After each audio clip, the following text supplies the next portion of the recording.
दोस्तों, Chronicle study channel पर आप सभी का स्वागत है। फ्रेंड्स, आज के इस वीडियो में बात करेंगे सहायक कोषागार लेखाकार भर्ती 2016 के कोर्ट केस अपडेट्स के रिगार्डिंग। फ्रेंड्स, प्रीवियस वीडियो में हम लोग डिस्कस कर चुके हैं कि स्पेशल अपील का जो जजमेंट आया है तो उसका बेसिक थीम क्या रहा है, लेकिन ओवरऑल जो पूरा कंक्लूजन क्या है इस जजमेंट में जो 40-42 पॉइंट्स में दिया गया है। और इसको मैंने कहा था कि अपने फ्रेंड्स से भी एनालाइज करवाऊँगा जो कि हाई कोर्ट में एडवोकेट हैं, उनके बाद क्या कुछ निचोड़ निकलता है और क्या भविष्य में इसमें संभावनाएं हो सकती हैं और किन वजहों से ये रिजल्ट हमारे फेवर में नहीं आया, जजमेंट हमारे फेवर में नहीं आया। तो सबसे पहले मैं बता दूं कि हमारे फेवर में ना आने के कुछ रीजंस रहे हैं, जैसे कि इसमें बताया गया है, पूरा एनालाइज मैंने किया है, उसमें निकल के आया है कि 2015 में भर्ती आई थी, तब भी जो क्लर्क थे, रूटीन क्लर्क थे, वो कोर्ट गए थे और तब कोर्ट ने आदेश किया था कि गवर्नमेंट चाहे तो इस भर्ती को कंटिन्यू कर सकती है और जो रूटीन क्लर्क हैं उनको प्रमोशन दे सकती है। उस समय की तत्कालीन गवर्नमेंट ने ये निर्णय लिया कि जो डायरेक्ट रिक्रूटमेंट के हैं उनको ज्वाइन करा दिया जाता है और प्रमोशन वालों को प्रमोशन दे दिया जाता है। मैटर रिजॉल्व हो गया। उसके बाद 2016 में जब ये भर्ती आती है, सेम भर्ती सेम एलिजिबिलिटी कंडीशन के साथ, तो पुनः रूटीन क्लर्क फिर से कोर्ट जाते हैं और उसी मैटर को लेकर कोर्ट का आदेश बीच में आता है कि ये भर्ती आगे कंटिन्यू करनी है या नहीं करनी है। जो भी निर्णय है वो गवर्नमेंट ले सकती है, लेकिन रिजल्ट तब तक घोषित नहीं करेगी जब तक कि रूटीन क्लर्क का जो कोर्ट केस चल रहा है हाई कोर्ट में वो उसका जो है जजमेंट नहीं आ जाता है। लेकिन गवर्नमेंट ने क्या किया कि जुलाई 2019 को 25 जुलाई 2019 को अपना एक निर्णय लेती है कि इस भर्ती को हम रद्द करेंगे, निरस्त करेंगे। और उसके बाद जो है ये भर्ती निरस्त कर दी जाती है और इसका जो सब पार्ट होते हैं, अन्य भर्तियां होती हैं, उनका रिजल्ट घोषित कर दिया जाता है कुछ दिनों बाद। इसके बाद जब ये भर्ती कैंसिल हो जाती है, आप लोगों के द्वारा कोर्ट में फिर अपील की जाती है कि हमारा इंटरव्यू हो चुका था दो बार और उसके बाद भर्ती लगभग 99% कंप्लीट थी, केवल रिजल्ट आना था, तो सोन सिंगल मेन जाता है। सिंगल मेन से जब डिसमिस होता है, जब आपको न्याय नहीं मिलता तो आप स्पेशल अपील में आते हैं और स्पेशल अपील में भी पूर्ण संभावनाएं बन रही थी कि जिस DK उपाध्याय सर के बेंच में है तो डेफिनेटली रिजल्ट आपके ही फेवर में आएगा। लेकिन यहाँ पे क्या हुआ है कि दुर्भाग्य आपका कहें या किसका कहें कि जो DK सर का था वो प्रमोशन हो गया, उस दौरान भी व्यवधान काफ़ी उत्पन्न हो गए और आपका जो ये जजमेंट है वो नहीं आ पाया। इसी बीच गवर्नमेंट ने क्या किया कि जो इलाहाबाद हाई कोर्ट के CGI हैं उनको अदर स्टेट से ला के यहाँ पे अपॉइंट किया और वो सब चीज़ें प्रक्रिया हुई। तो अब यहाँ पे क्या हुआ, जो CGI हैं इलाहाबाद के, उसके बाद जो सेकंड जो पोजीशन होल्ड करते हैं वो DK सर होल्ड करते हैं। तो ऐसी कंडीशन में DK सर को कोई भी निर्णय इस तरीके का लेना होगा जिसमें गवर्नमेंट के अगेंस्ट लेना हो, तो वो सर से तो ज़रूर एक बार मालूम करेंगे कि क्या ये निर्णय है, कैसे निर्णय है, इसमें क्या किया जाना चाहिए था। तो जो प्रथम दृष्टिया मुझे लग रहा है, जो इतना नाम था सर का और इसके बाद इतने दिन इंतजार करने के बाद ये निर्णय अगेंस्ट आया है, तो उसमें ज़्यादातर चांसेस रहे होंगे कि CGI सर ने कहा होगा कि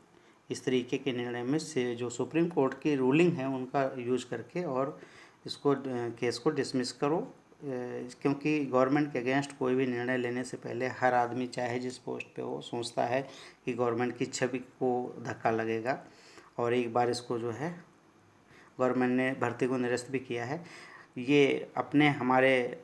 मतलब कयास हैं, ज़रूरी नहीं है ये सब सच भी हो, लेकिन एक संभावना जो है वो यही लग रही है कि इस तरीके के निर्णयों में कहीं ना कहीं हर आदमी सोचने लगता है कि क्या निर्णय गवर्नमेंट के अगेंस्ट में लेना सही है नहीं है। और फिर बहुत सारे ऐसे पॉइंट्स आपके अगेंस्ट मिल भी रहे थे जिनके आधार पे इस केस को आसानी से डिसमिस किया जा सकता था। तो इन सब चीज़ों का जो मार्जिन है वो गवर्नमेंट को मिला है और उसकी जो है लाभ उठा के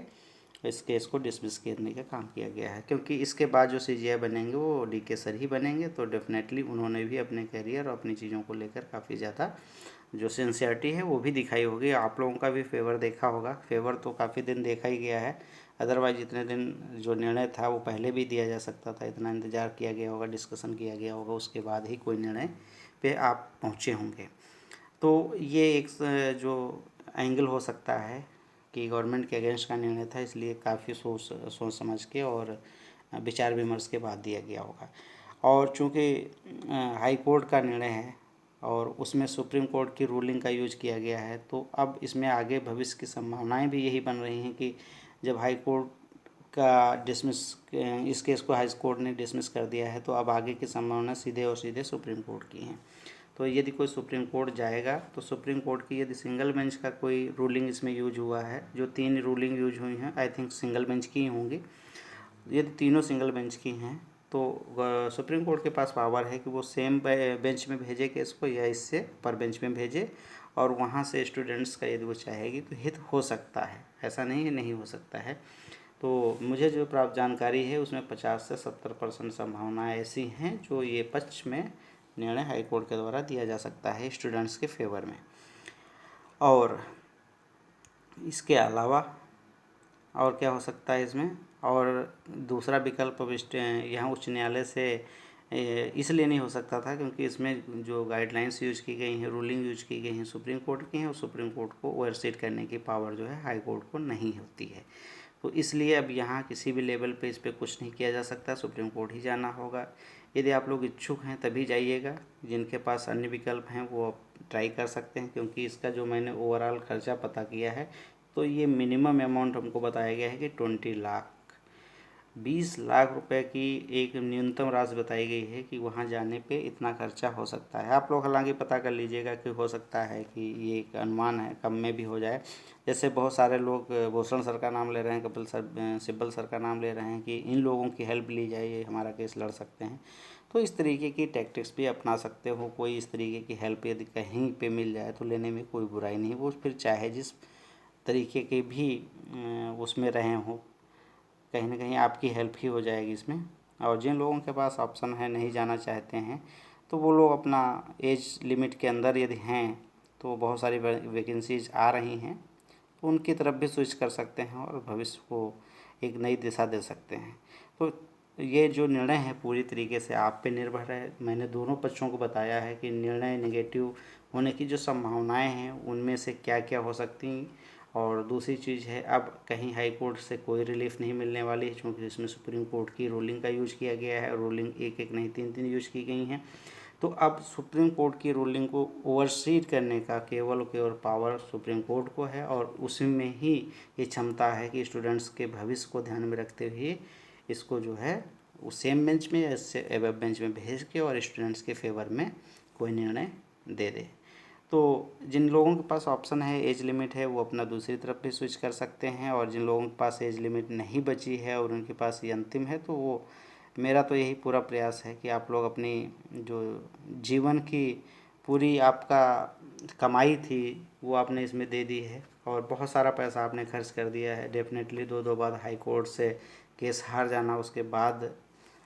कितना पैसा खर्च हुआ होगा एक बेसिक अनुमान तो हमको भी लग सकती है। तो प्रयास करिए, यदि हाई कोर्ट नहीं दिया है तो सुप्रीम कोर्ट शायद आप लोगों का ये मेहनत है इसको सुने और समझे और वहाँ से निर्णय आपको मिले। आशा करते हैं ये छोटा सा इन्फॉर्मेशन जो मेरे द्वारा प्रोवाइड किया गया है ये केवल और केवल आपकी एक सही दिशा मार्गदर्शन और सही जानकारी के रिगार्डिंग है, ना कि मेरा किसी भी पार्टी या किसी भी मतलब व्यक्ति विशेष के प्रति कोई ऐसी भावना रखने की प्रति है कि हाँ हम इनके अगेंस्ट हैं इसलिए मैं ऐसा बोल रहा हूँ। मेरे अपनी जो व्यक्तिगत लग रहा था कि हाँ ये संभावनाएं हो सकती हैं वो मैंने आप लोगों के साथ शेयर किया है। इसको किसी भी तरीके से व्यक्तिगत मत लीजिएगा, केवल एक प्लेटफॉर्म के तरीके से लीजिएगा कि हाँ ये संभावनाएँ हो सकती हैं जिनका यूज किया गया है। तो आशा करते हैं अब आप लोग अपना सही निर्णय ले पाएंगे, क्या करना है, आगे सुप्रीम कोर्ट जाना है या नई दिशा पकड़नी है। जैसा कुछ हो कमेंट बॉक्स में बताइएगा, मुझे आपकी कमेंट्स का इंतज़ार रहेगा। Thank you so much.